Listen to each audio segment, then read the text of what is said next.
শুভ সকাল। সবাইকে স্বাগত জানাচ্ছি পিণ্ডচরণের আজকের সম্প্রচারে। পিণ্ডচরণ একটি সুন্দর অনুশীলন। দক্ষিণ জয়নগর গ্রামে এটি নিয়মিত অনুশীলন করা হয়।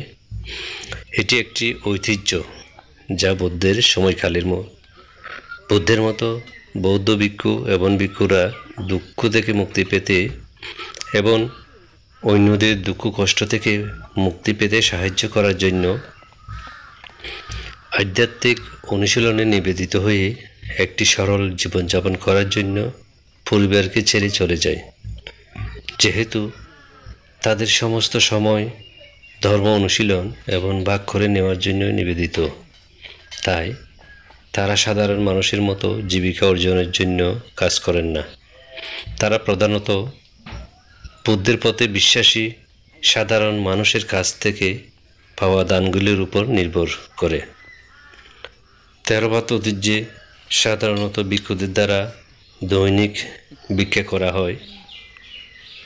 দক্ষিণ জয়নগর গ্রামে বিমুক্তি দর্শন ভাবনা কেন্দ্রের ভিক্ষুরা এই সুন্দর অভ্যাসটি সংরক্ষণ এবং চালিয়ে যাওয়ার জন্য পিণ্ডচরণ করেন। প্রতি সপ্তাহে ভিক্ষুগণ এই গ্রামের 8টি স্থানের একটিতে যায়, তারপর সপ্তাহের পর অন্য স্থানে। বৌদ্ধ ভিক্ষুরা গ্রামে পিণ্ডচরণ করে যাচ্ছেন, যার মাধ্যমে আমরা বুদ্ধের সঙ্গের চিত্রকে উপস্থাপন করার তাদের প্রচেষ্টা দেখতে পারি। পিণ্ডপাত্র দিয়ে তাদের শান্তিপূর্ণ এবং মননশীল পদক্ষেপগুলি মুক্তির পদক্ষেপ, যা সমস্ত প্রাণীর উপকার করে এবং তাদের দুঃখ থেকে রক্ষা করে।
এই প্রার্থনা আমাদের